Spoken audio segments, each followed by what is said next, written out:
Buonasera e bentrovati all'edizione del nostro telegiornale. I fatti del Friuli occidentale in primo piano, la cronaca in apertura, perché la Guardia di Finanza di Pordenone ha denunciato 6 persone per bancarotta fraudolenta, reati fiscali ed evasione che hanno riguardato un'azienda pordenonese del settore dell'edilizia fallita nel 2018, un buco di oltre 3 milioni di euro aggravato da illecite operazioni finanziarie. Vediamo.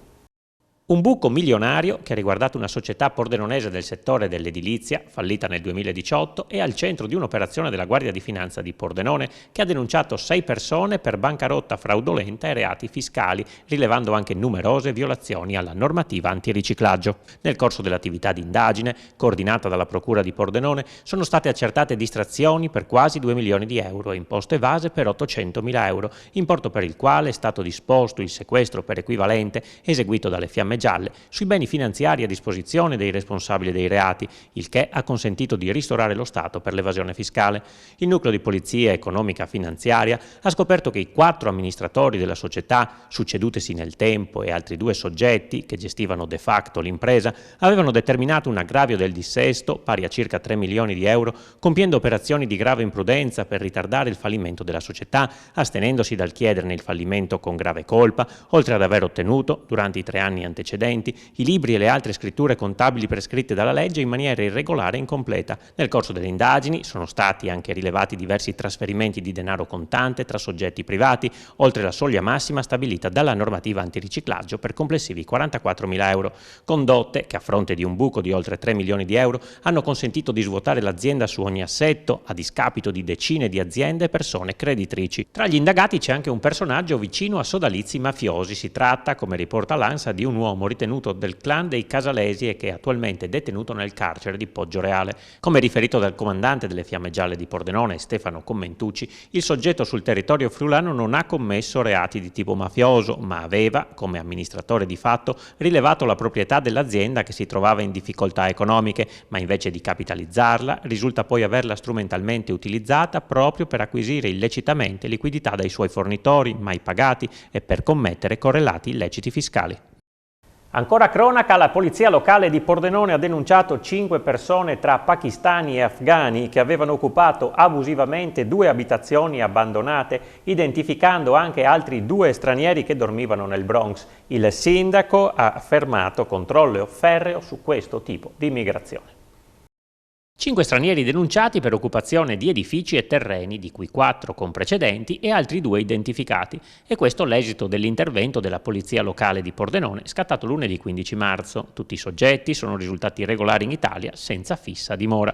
Gli agenti guidati dal comandante Massimo Olivotto hanno controllato 2 case abbandonate in via Ricchieri e in viale Venezia e 3 luoghi cittadini sulle quali c'erano state segnalazioni: il Bronx, l'ex Fiera e la zona dell'Auditorium Concordia. Tutte le aree sono poi state messe in sicurezza e pulite da AGEA. I proprietari delle abitazioni dismesse, inoltre, sono stati invitati a metterle in sicurezza, chiudendo l'ingresso in modo tale da evitare accessi abusivi. Nell'abitazione di viale Venezia erano presenti 5 persone, 3 afghani e 2 pakistani, denunciati all'autorità giudiziaria. I 2 identificati, invece entrambi pakistani, sono stati fermati al Bronx, dove sono state rinvenute coperte e altro materiale per bivacco. Anche all'ex Fiera e al Concordia sono state trovate tracce di bivacchi, abbandoni di rifiuti e altro, mentre in via Ricchieri è risultato tutto regolare. Si tratta di persone che hanno accumulato precedenti, che restano in questo territorio, che vanno da altre parti senza poi porre fine a questo loro girovagare, che soprattutto non si inseriscono in nessun contesto, non riescono assolutamente ad inserirsi, creando anche fenomeni di microcriminalità. Non si tratta solamente, come dire, di dare la caccia a chi magari dorme in posti non opportuni, si tratta soprattutto di capire queste persone che futuro avranno, che cosa possono dare alla nostra città. In questo momento possiamo dire niente. Questi non sono assolutamente benvenuti e avranno da parte del Comune un controllo assiduo, costante e ferreo. Gli agenti del distaccamento della Polizia Stradale di San Donà di Piave e i colleghi della Stradale di Pordenone il 12 marzo hanno arrestato un cittadino albanese 39enne nei confronti del quale la Procura di Perugia aveva emesso un ordine di carcerazione per la pena di 6 anni, 8 mesi e 11 giorni di reclusione in conseguenza al cumulo di pene per condanne pregresse in relazione a reati legati agli stupefacenti e violenza commessi tra il 2008 e il 2016. Il 39enne era a bordo come passeggero di una Ford Kuga ed è stato fermato sulla A4. Grazie all'intervento tempestivo del personale della polizia si è evitato che il soggetto, diretto verso il confine di Stato, lasciasse il nostro paese impunito. L'arrestato, su disposizione delle autorità giudiziarie, è stato portato in carcere a Pordenone, dove sconterà la pena. È morto a 93 anni Monsignor Pietro Mazzarotto, da 40 anni arciprete di Sacile, una scomparsa che lascia un vuoto nella comunità tra i tanti ricordi, quelli del sindaco Carlo Spagnolo e del sottosegretario Vanni Gava. Sacile piange Monsignor Pietro Mazzarotto, morto nella notte a 93 anni all'ospedale di Pordenone, dove era ricoverato per alcune complicazioni di salute. Arciprete di Sacile dal 1973 e poi arciprete emerito e collaboratore della stessa parrocchia dal 2005, era nato a Torre di Mosto il 19 maggio 1927. A dare l'annuncio della sua scomparsa è stato Don Gianluigi Papa, attuale parroco del Duomo sacilese. Un lutto che ha lasciato nel dolore tutta la comunità liventina, che era molto legata alla sua figura. In particolare, a ricordare Don Pietro è stato il sindaco Carlo Spagnolo. Sei stata una presenza significativa nella vita di molti di noi, ti ricordo come padre, fratello, amico. Hai lasciato un segno indelebile con le tue opere, le tue preziose parole. Tutta la comunità di Sacile ti ricorderà con tanta riconoscenza, ha scritto su Facebook. Anche il sottosegretario alla transizione ecologica, la sacilese Vanni Agava, ha voluto ricordare Monsignor Mazzarotto, un angelo che Dio ha affidato alla comunità di Sacile, ha scritto in un post. I suoi 70 anni di sacerdozio, di cui quasi 40 nel nostro paese, sono un esempio di generosità e dedizione. L'ultimo saluto sarà dato a Don Pietro nel suo Duomo di Sacile venerdì 19 marzo alle 15. Il funerale sarà presieduto dal vescovo della diocesi di Vittorio Veneto, Corrado Pizziolo.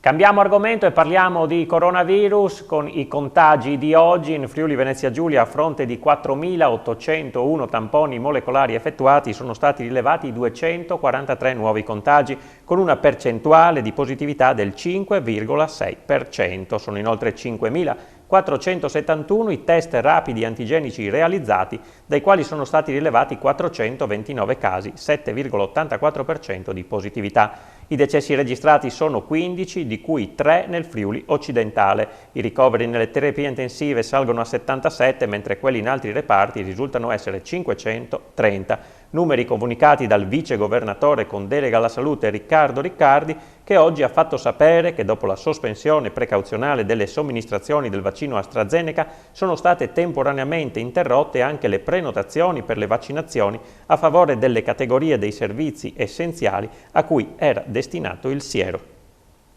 I dati dei contagi nel Pordenonese non sono da zona rossa. Con questa premessa, Fratelli d'Italia chiederà alla Regione e al Ministero della Salute di allentare le restrizioni per scuole e attività commerciali nella destra tagliamento. Una lettera sarà inviata alla Regione e al Ministero della Salute per chiedere di allentare le restrizioni nel Pordenonese, finito in zona rossa da lunedì, ma con numeri epidemiologici sotto la soglia di guardia. A sottoscriverla sono gli amministratori di Fratelli d'Italia della destra tagliamento. È una missiva che è sottoscritta da tutti gli amministratori vicini a Fratelli d'Italia, eletti nel filo di Fratelli d'Italia e non solo, che invieremo per appunto chiedere che venga analizzato il contesto e venga fatto dal Ministero della Salute e dal Presidente di Regione. Se possibile cerchiamo di venire incontro a queste esigenze. Quanto ai numeri, il Friuli occidentale si attesta a poco più di 150 casi settimanali per 100.000 abitanti, sotto la soglia dei 250 indicata dal Comitato Tecnico Scientifico per far scattare le maggiori restrizioni. In particolare, Fratelli d'Italia chiede di valutare la riapertura delle scuole e delle attività commerciali. Siamo in un contesto di regione rossa, quindi i movimenti non sono consentiti. Nella zona in cui, tipo la provincia di Pordenone, i dati lo potrebbero consentire, fare in modo di poter tornare a scuola e non mettere in ginocchio le famiglie che hanno grossi problemi per quanto riguarda la gestione della didattica a distanza nelle scuole dell'infanzia e le scuole primarie. Questa situazione sta creando molto scontento, siamo consapevoli che la situazione è delicata e assolutamente non vogliamo mancare di rispetto ai morti per Covid, a coloro i quali quotidianamente si battono per contrastare questa pandemia, però nel momento in cui i dati lo possono consentire, come dicevo prima, se era possibile stabilire delle zone rosse e arancioni all'interno di un contesto regionale, questo credo che si potesse fare prima e si può fare anche adesso.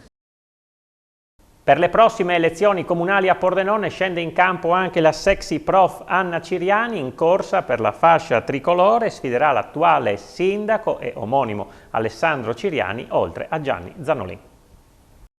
Ciriani sfida Ciriani. Alle prossime amministrative, in autunno, nella corsa per la poltrona di primo cittadino di Pordenone, il sindaco Alessandro Ciriani si troverà di fronte anche la sua omonima Anna, meglio nota come la sexy prof, diventata celebre per le sue uscite senza veli. Insegnante di italiano al Centro Provinciale Istruzione Adulti di Pordenone, Anna Ciriani, 52 anni, conta oltre 40.000 follower su Facebook e 20.000 su Twitter e non è nuova alla politica. Nel 2019 si era candidata alle europee con i Popolari per l'Italia nella circoscrizione del Sud. Ora ci riprova puntando alla fascia tricolore nella sua città natale, come spiega a Telefriuli. Pensare di poter fare qualcosa per migliorare la città in cui vivo e la qualità di vita per i miei concittadini è diventata una missione che si è fatta via via sempre più forte e mi ha motivata a candidarmi come sindaca e a creare una lista civica. Ho cercato persone competenti nei vari ambiti per realizzare una città smart, green, ecosostenibile, proiettata al futuro e ai bisogni della gente. Voglio dare vita al turismo e nuova vita al commercio, alla ristorazione e ai luoghi di aggregazione. Pordenone e i pordenonesi meritano di più.